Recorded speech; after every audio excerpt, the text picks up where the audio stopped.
নমস্কার বন্ধুরা, বাংলার ইনভেস্টর ইউটিউব চ্যানেলে আপনাদের সবাইকে স্বাগত জানাই। চ্যানেলের প্রথমবার এসে থাকলে চ্যানেলটা অবশ্যই সাবস্ক্রাইব করে রাখবেন। চলুন প্রথমে এফআইআই এবং ডিআইআই এটার যে ডেটা সেটা একটু দেখে নিই। আজকের দিনেও দেখতে পাচ্ছেন মার্কেট একটু ভালো পারফর্ম করলেও এই যে এফআইআই তাদের তরফ থেকে ভালো পরিমাণে সেলিং দেখা গেছে। এই এফআইআই এফপিআই এরা আজকের দিনে এই 3,752 কোটি টাকা শেয়ার বিক্রি করেছে এবং সেখানে ডিআইআই এরা রোজগারের মতো কিনছে।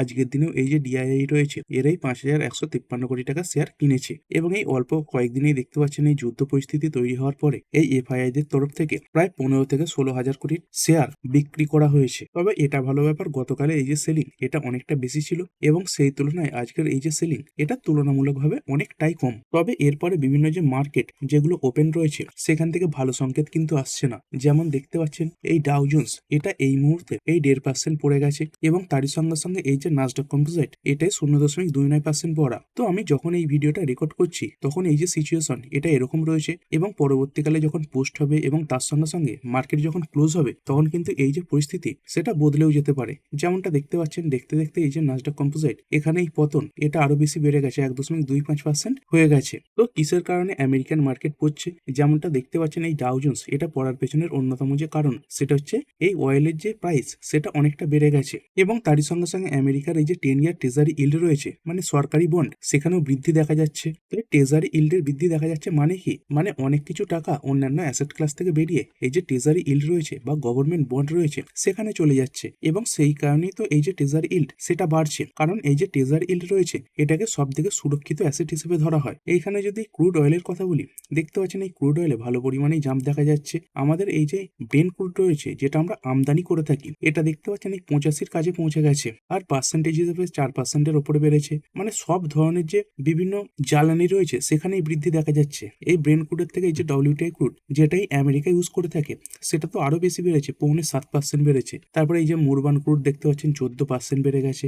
ন্যাচারাল যে গ্যাস রয়েছে এটাও 1.23% বাড়া। এই যে গ্যাসোলিন যেটা বিভিন্ন এরোপ্লেন রকেট এরকম জায়গাতে ব্যবহার করা হয় তার দামও বাড়ছে, 5.41% বেড়ে গেছে। তো সব ধরনের যে জ্বালানি সেখানে কিন্তু ভালো পরিমাণে বৃদ্ধি দেখা যাচ্ছে। দেখতে পাচ্ছেন অনেক যে রিফাইনারি রয়েছে সেখানে বিভিন্ন ড্রোনের মাধ্যমে স্ট্রাইকও করা হয়েছে। তো এই রিফাইনারি এগুলোতে স্ট্রাইক করলে কি হবে, এই পরিশোধিত তেলের যে সাপ্লাই সেটা কমে যাবে। তো দেখতে পাচ্ছেন বিভিন্ন কোম্পানি সিইও তারা তাদের দেশকে এই আর্গো করছে কিসের ব্যাপারে, যাতে বিভিন্ন জায়গা থেকে এই যে অয়েল এবং গ্যাস এইগুলো ব্যবহার করা হয়। মানে অনেক জায়গাতে তেল রয়েছে গ্যাস রয়েছে সেইগুলো সেই দেশের সরকার মানে উত্তোলন করে না। তো বর্তমানে এই মিডিল ইস্টে কনফ্লিক্টের কারণে এই যে তেল গ্যাস এগুলোর দাম বাড়ছে, তো সেই যে দাম সেটা যাতে স্টেবল থাকে, দেখতে পাচ্ছেন টু স্টেবিলাইজ প্রাইস। তো তার জন্য কি করতে বলছে, বিভিন্ন জায়গাগুলো যেগুলোকে এখনো ইউটিলাইজ করা হয়নি সেখান থেকে এই যে অয়েল এবং গ্যাস এইগুলো তোলার ব্যাপারে আবেদন জানাচ্ছে। যেমনটা আজকে সকালে যখন দেখছিলাম এই যে ক্রুড অয়েল রয়েছে এইগুলোতে পতন দেখা যাচ্ছিল, যদিও সেই পতন কম ছিল, মানে 0.5% 1%-এর এরকম কম পড়া ছিল, কিন্তু এই মুহূর্তে দেখতে পাচ্ছেন এই যে পরিস্থিতি এটা আরো জটিল হয়ে উঠেছে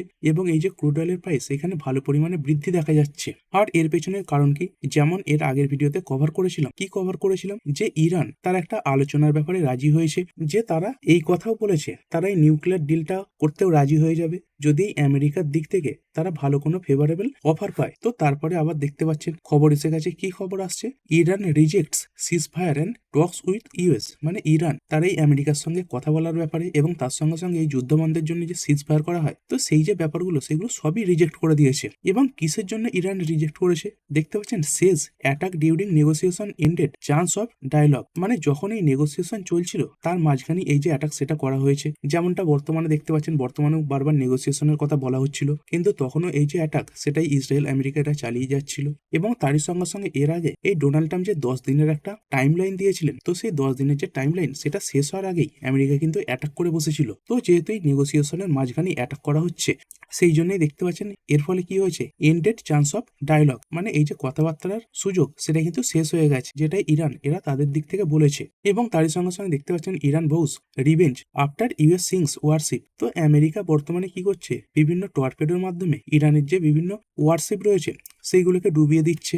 যেমনটা এর আগের দিনেই আমরা দেখেছিলাম এই শ্রীলঙ্কার উপকূলের কাছাকাছি এই ইরানের একটা ওয়ারশিপকে এই আমেরিকা ডুবিয়ে দিয়েছে। এই ইরানের ফরেন মিনিস্টার তিনি এটা বলে দিয়েছেন যে there is no request for a ceasefire, মানে সিজ ফায়ারের জন্য কোনো রিকোয়েস্ট করা হয়নি। তবে তার সঙ্গে সঙ্গে ইরানের ফরেন মিনিস্টার তিনি এই কথাও বলেছেন no plan to close strait of Hormuz, মানে স্টেট অফ হরমুজ সেটাকে এখন বন্ধ করা হয়নি, কিন্তু তারা এটাও বলে রেখেছে যে বর্তমানে যুদ্ধ চলছে তো পরিস্থিতি পরিস্থিতি যে কোনো সময় বদলে যেতে পারে, মানে যে কোনো সময় তারা এই যে স্টেট অফ হরমুজ সেটাকে বন্ধ করতে পারে। তো এই যুদ্ধের পরিস্থিতি যেমন দিকে যাবে, এই যে স্টেট অফ হরমুজের উপর অ্যাকশন সেটা কিন্তু সেই হিসাবেই নেওয়া হবে। যেমনটা তারা কি বলেছে, we are not attacking our brothers in the Persian Gulf, we are not attacking our neighbours, but we are attacking American targets. মানে বিভিন্ন যে আমেরিকান টার্গেটস সেগুলোকেই অ্যাটাক করা হচ্ছে। বিভিন্ন যে প্রতিবেশী দেশ রয়েছে, তারপরে এই পার্সিয়ান গালফ কান্ট্রি রয়েছে, তাদের উপর কিন্তু কোনো অ্যাটাক তারা করছে না। যেমনটা এখানে দেখতে পাচ্ছেন আইআরজিসি মানে ইসলামিক রেভলিউশনারি গার্ড কর্পস, তারা কি করেছে, এরা এই ড্রোন স্ট্রাইক এটা লঞ্চ করেছে। এবং কাদের উপর এটা লঞ্চ করেছে দেখতে পাচ্ছেন, এই ইউএস এর একটা রণতরী রয়েছে এই আব্রাহাম লিঙ্কন, তো তার উপরেই এই যে অ্যাটাক সেটা করা হয়েছে, যেটাই গালফ অফ কান্ট্রিতে দেখা যাচ্ছিল। এবং এখানে দেখতেও পাচ্ছেন তারা এই যে এক্সাক্ট লোকেশন সেটাও বলে দিয়েছে, যে এটা ইরানের বর্ডার থেকে 340 কিলোমিটার দূরে ছিল এবং সেখানে এই অ্যাটাক এই ড্রোনের মাধ্যমে করা হয়েছে। আর ডোনাল্ড ট্রাম্প তিনি কি বলছেন, তো বর্তমানে যেমন দেখতে পাচ্ছেন এই সুপ্রিম লিডার হিসাবে এই আল খামেনির যে ছেলে তার নাম সামনে আসছে, কিন্তু ডোনাল্ড ট্রাম্প এই কথাই বলেছেন, হি needs to B involved in selecting ইরানস next leader. তো অ্যাক্সিওসের রিপোর্টের মাধ্যমে এটা সামনে আসছে, মানে ডোনাল্ড ট্রাম্প কি বলতে চাইছেন, যে এরপরে ইরানের কে লিডার হবেন সেই ব্যাপারটা কিন্তু তিনিই ঠিক করবেন, মানে ট্রাম্প ঠিক করবেন। এবং তিনি এটাও বলেছেন, এই খামেনির যে ছেলে যাকে বর্তমানে এই সুপ্রিম লিডার হিসেবে ঘোষণা করা হয়েছে এই মুস্তাফা খামেনি, তো এনাকে তিনি আনঅ্যাকসেপ্টেবল বলেছেন, মানে এর যে গ্রহণযোগ্যতা সেটা নেই। মানে তিনি এমন একজন লিডারকে চাইছেন যারা এই ইরানে শান্তি ফিরিয়ে নিয়ে আসবে, যেটা ডোনাল্ড ট্রাম্প তার দিক থেকে বলেছেন। এবং বর্তমানে আমাদের ইন্ডিয়া এবং এই যে ক্রুড অয়েল তার মধ্যে সম্পর্ক কিরকম জায়গাতে পৌঁছেছে, যেমনটা দেখতে পাচ্ছেন বিভিন্ন সোর্সের মাধ্যমে এটা সামনে আসছে যে ইন্ডিয়ার বিভিন্ন রিফাইনারি গুলো তারা কি করছে, এই যে রাশিয়ান অয়েল সেটা ইতিমধ্যেই আমদানি করা শুরু করে দিয়েছে। এবং এই ইরান এরা তাদের দিক থেকে এই কথাও বলেছে যে বর্তমানে স্টেট অফ হরমুজ এটা শুধুমাত্র ব্লক করা হয়েছে কাদের জন্য, এই আমেরিকা, ইসরায়েল এবং ইউরোপ এদের জন্য। তারা কি বলছে, Iran statement also suggest that non western countries may still be able to move vessels through the strait. মানে পশ্চিমা দেশগুলো বাদ দিয়ে অন্যান্য যেসব দেশ রয়েছে তারা এই স্টেট অফ হরমুজ এটা দিয়ে তাদের যে ভেসেলস সেগুলো নিয়ে যেতে পারছে। এবং ইন্ডিয়াও দেখতে পাচ্ছেন তারা কি চাইছে, ইউএস ব্যাকড ইন্স্যুরেন্স কভার চেয়েছে কিসের জন্য, এই অয়েল ট্যাঙ্কার্স গুলোর জন্য। এই মিডল ইস্টের টেনশনের কারণে কোন এই ট্যাঙ্কার এগুলো যদি ক্ষতিগ্রস্ত হয়ে যায়, তো সেই রিস্ক যাতে এই ইন্ডিয়ান কোম্পানিগুলোকে না নিতে হয়, সেই কারণে তারা দেখতে পাচ্ছেন এই ইউএস ব্যাক যে ইন্স্যুরেন্স কভার সেটা চেয়েছে। আর এরপরে চলুন বিভিন্ন এডিআর গুলো একবার দেখে নিই। তো এডিআর এরও আজকে হাল খারাপই রয়েছে, যেমনটা দেখতে পাচ্ছেন এই উইপ্রোর এডিআর 0.91% ডাউন, ইনফোসিসের এডিআর 0.59% ডাউন হয়েছে, আইসিআইসিআই ব্যাংকের এডিআর 2.5% ডাউন, এইচডিএফসি ব্যাংকের এডিআর 1.22% পড়েছে। তারপরে এই ডক্টর রেড্ডি ল্যাব এটা 0.28% ডাউন, এবং এখানে যাত্রা অনলাইন এটা কিছুটা ভালো পারফর্ম করেছে, 1.74% বেড়েছে। তবে বেশিরভাগ এডিআরই আজকে কিন্তু খারাপ সংকেতই দেখা যাচ্ছে। এবং এরই সঙ্গে সঙ্গে যদি আমাদের এই গিভ নিফটির কথা বলি, এইখানেও একটা বড় ডাউনফল দেখা যাচ্ছে। এই গিভ নিফটি এটা বর্তমানে 347 পয়েন্ট মানে পার্সেন্টেজ হিসেবে দেখতে পাচ্ছেন এই 1.4% নিচে ট্রেড করছে। এবং তারই সঙ্গে সঙ্গে গ্লোবাল মার্কেটের হালও এই সময় খুব খারাপ হয়ে গেছে। এর আগের ভিডিওতে কভার করেছিলাম এই যে ইউরোপিয়ান মার্কেটগুলো এগুলো ফ্ল্যাট ট্রেড করছিল, কিছু কিছু তো পজিটিভে চলছিল, কিন্তু এই সময় দেখতে পাচ্ছেন এই যে ড্যাক্স এটা 1.78% ডাউন হয়ে গেছে। তারপরে ফুটসি 100 এটাও এই 1.5% ডাউন হয়ে গেছে। এই ক্যাক 40 এটাও পড়ে গেছে 1.5%। ইউরোস্টক্স এটাও এই 1.46% ডাউন হয়েছে। এই ইউরোপিয়ান মার্কেটগুলোর দিক থেকেও আগামীকালের জন্য কিন্তু খারাপ সংকেতই আসছে। এরপরে একটা সেক্টর নিয়ে কথা বলবো, যেই সেক্টরটা এই মিডল ইস্টের কনফ্লিক্টের কারণে ভালো পরিমাণে ক্ষতিগ্রস্ত হচ্ছে। তো সেটা কোন সেক্টর, সেটা দেখতে পাচ্ছেন এই global travel and tourism sector. তো পৃথিবীর বেশিরভাগই এই ট্রাভেল এবং ট্যুরিজম কোম্পানিগুলো এইগুলো বর্তমানে যে ব্যবসা সেটা আগের মতো করতে পারছে না, কারণ দেখতে পাচ্ছেন এই ওয়ারের কারণে কি হচ্ছে, বিভিন্ন যে ফ্লাইট সেগুলোকে হল্ট করে রাখতে হচ্ছে। তার সঙ্গে সঙ্গে বিভিন্ন ভিজিটররা যারা এইসব দেশে ভিজিট করতে যান, তো বর্তমানে টেনশনের কারণে তারাও কিন্তু এই যে ভিজিট সেগুলো এড়িয়ে যাচ্ছেন। দেখতে পাচ্ছেন put tense of billions in tourism revenue as a risk across the middle east and beyond. তো এই মিডল ইস্টে বর্তমানে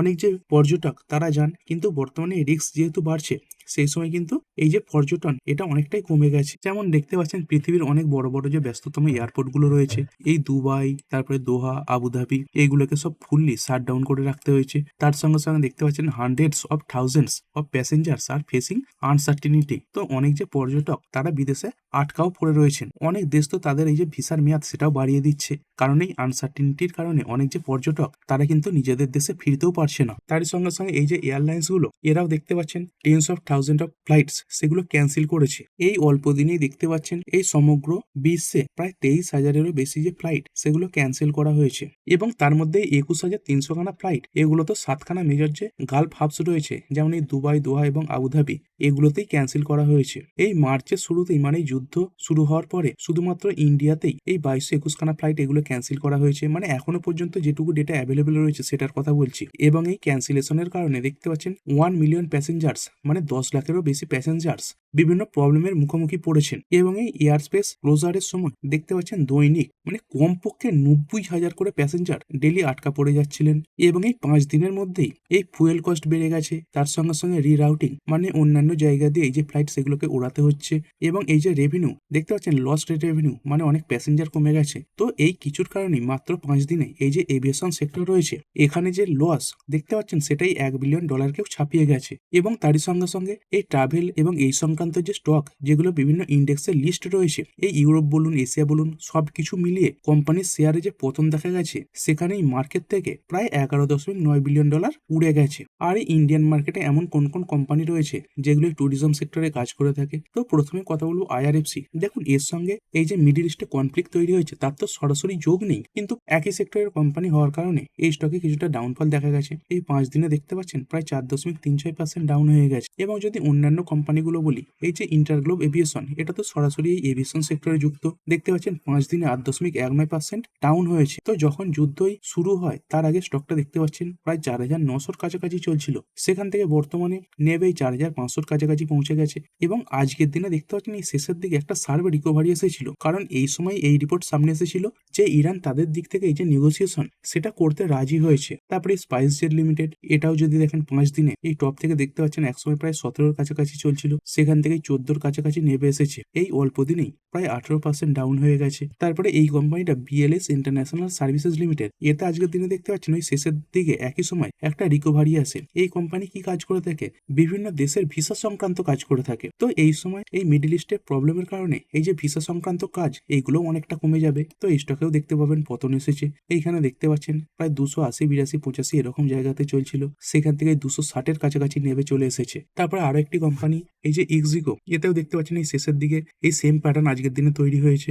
এবং যদি 5 দিনে দেখেন এখানে কিন্তু অনেকটা বড় ভোলাটিলিটি দেখা গেছে, সেরকম ভাবে না পড়লেও মাঝে মাঝে দেখতে পাচ্ছেন এই টপ থেকে প্রায় 5-6% এই অল্প দিনে কিন্তু ডাউন হয়েছে, আবার সেখান থেকে রিকভারি এসেছে। তারপর আরো একটি কোম্পানি টিবিওটেক এতেও যদি দেখেন আজকের দিনে শেষে একটা রিকভারি আসে, কিন্তু এটা 5 দিনে প্রায় 6% ডাউন হয়েছে। তারপরে যাত্রা অনলাইন রয়েছে এটাও এই ট্যুরিজম সেক্টরে কাজ করে একটি কোম্পানি, এটা তো আজকের দিনে 6.41% ডাউন হয়ে গেছে, শুধুমাত্র আজকের দিনেরই কথা বলছি। এবং যদি 5 দিনের দেখেন অনেকটা ওটা পড়া দেখা গেছে। এই টপ থেকে দেখতে পাচ্ছেন একসময় প্রায় 14-15% পড়ে গিয়েছিল এবং সেখান থেকে আবার এই 14% রিকভারিও করেছিল। এবং এই যে 14% রিকভারি করেছিল এরপর থেকে দেখতে পাচ্ছেন আস্তে আস্তে আবার 7-8% পড়েও গেছে।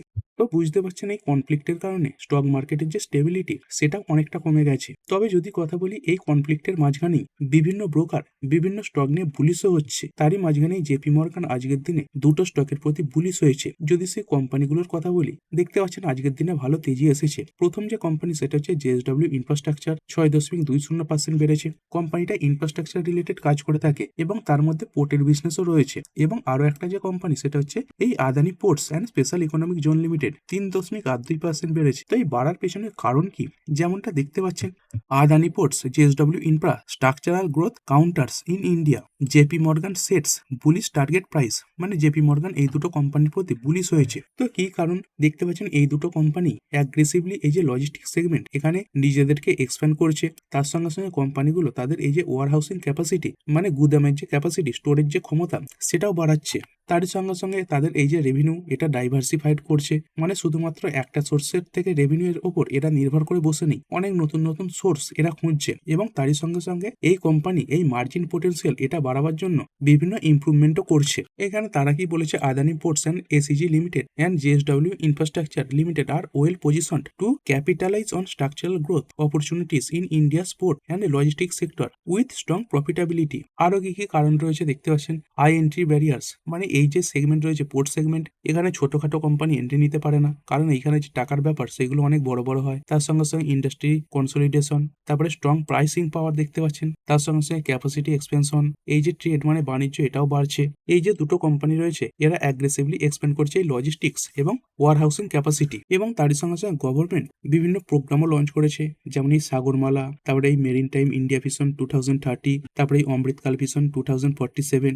তো এর মধ্যে কি হবে, এই যে পোর্টের ক্যাপাসিটি সেটা প্রায় 4 গুণ বাড়বে এবং পাবলিকের যে ইনভেস্টমেন্ট এটাও বাড়বে। এই অ্যাপসেজ দেখতে পাচ্ছেন বর্তমানে মানে এই আদানি পোর্টস সেটাই 125খানা ডোমেস্টিক যে পোর্টস এইগুলোকে অপারেট করছে। এই 650 million ton per annum capacity রয়েছে, তার সঙ্গে সঙ্গে 4খানা ইন্টারন্যাশনাল পোর্ট এগুলো ম্যানেজ করছে এবং এটা ইন্ডিয়ার মধ্যে নাম্বার 1 প্রাইভেট পোর্ট কোম্পানি এবং যেখানে কন্টেনার সেগমেন্টে মার্কেট শেয়ার দেখতে পাচ্ছেন রয়েছে 45%। এবং এই যে টার্গেট প্রাইস দিচ্ছে এটা 1 বছরে দেখতে পাচ্ছেন 12 মান্থ টার্গেট প্রাইস। তো কত টার্গেট দিয়েছে 1944-এর। বর্তমানে স্টকের দাম কত? বর্তমানে স্টক দেখতে পাচ্ছেন এই 1489 এর কাছাকাছি চলছে। তো এখান থেকে অনেকটা অপর সাইডেরই টার্গেট দিচ্ছে, প্রায় 36% আপসাইডের টার্গেট দিচ্ছে। তার সঙ্গে সঙ্গে এই যে জেএসডব্লিউ ইনফ্রা এরাও দেখতে পাচ্ছেন এই সেগমেন্টে স্ট্রং এক্সিকিউশন করছে। তার সঙ্গে সঙ্গে এই যে জেএসডব্লিউ গ্রুপ এটা নিজেদের অনেক ব্যবসা রয়েছে, তো সেই সমস্ত ব্যবসার যে মাল সেগুলো তারাই জেএসডব্লিউ যে ইনফ্রা, তো সেই সমস্ত এবং এই জন্য এই কোম্পানি একসঙ্গে মিলেমিশে কাজও করতে পারে নিজেদের বিভিন্ন কোম্পানির সঙ্গে। এবং এই কোম্পানিও দেখতে পাচ্ছেন তাদের এই যে ক্যাপাসিটি সেটা প্রায় ডবল করতে চলেছে এই ফাইন্যান্সিয়াল ইয়ার 30-এর মধ্যে। এবং দেখতে পাচ্ছেন এই এবিটা, নেট প্রফিট, এই যে সিএজিআর এবং দেখতে পাচ্ছেন এই যে রেভিনিউ, এবিটা এবং নেট প্রফিট, সিএজিআর এইগুলো থাকতে পারে 38%, 30% এবং 21% এই হারে। তো পরবর্তী 3 বছরের জন্য এই যে পার্সেন্টেজের টার্গেটগুলো সেগুলো দেওয়া হয়েছে। তো এখানে 12 মাসের টার্গেট কত দিচ্ছে 310, বর্তমানে দাম কত 262। তো এই জায়গা থেকে প্রায় 26% ওপরে টার্গেট দিয়েছে। আর ভিডিও শেষে চলুন কিছু ইকোনমিক ইন্ডেক্স দেখে নিই। যেমনটাই ডলার, এই যে ডলার ইন্ডেক্স রয়েছে এটা দেখতে পাচ্ছেন লাগাতার শক্তিশালী হচ্ছে, তো যেটা অন্যান্য মার্কেটের জন্য চিন্তার ব্যাপার হয়ে দাঁড়াচ্ছে। এই আস্তে আস্তে যেভাবে এগোচ্ছে এই যে ইউএস ডলার, এটা হতে পারে আর কিছুদিনের মধ্যেই এই 100 যে লেভেল সেটাকে ছুঁয়ে ফেলবে। আর এই ইউএস ডলার এটা শক্তিশালী হওয়া মানে কি অন্যান্য দেশের যে বিভিন্ন কারেন্সি রয়েছে সেইগুলো দুর্বল হচ্ছে। আর এরপরে ক্রিপ্টো মার্কেট এখানে কেমন কি পারফরমেন্স দেখা যাচ্ছে। যদি ক্রিপ্টো মার্কেটের কথা বলি, এই যে বিটকয়েন এটাই 2.34% ডাউন হয়েছে।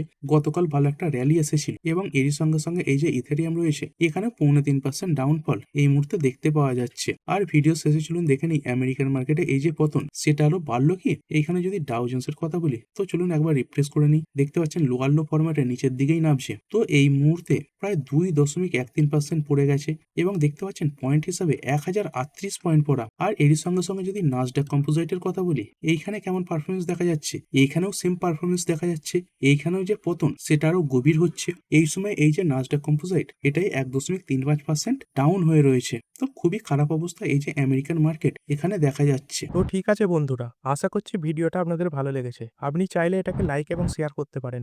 আর শেয়ার মার্কেট সংক্রান্ত ডেইলি নিউজ আপডেট পেতে চ্যানেলটা সাবস্ক্রাইব করে রাখবেন এবং পাশে থাকা বেল আইকনটি টিপে অল অবশ্যই সিলেক্ট করে রাখবেন, যাতে পরবর্তী ভিডিওর নোটিফিকেশন আপনার কাছে সময় মতো পৌঁছে যায়। আর হ্যাঁ, ভিডিওটি শুধুমাত্র ইনফরমেশন এবং এডুকেশনাল পারপাসের জন্য বানানো হয়েছে। আমি সেবি রেজিস্টার্ড নই, তাই কোনো প্রকার শেয়ারে কোনো প্রকার বাই, সেল, হোল্ড বা অ্যাভারেজ করার কোনো সিদ্ধান্ত নেওয়ার আগে আপনার যে ফাইন্যান্সিয়াল অ্যাডভাইজার আছে তার সঙ্গে অবশ্যই আলোচনা করবেন। দেখা হচ্ছে পরের ভিডিওতে। ধন্যবাদ।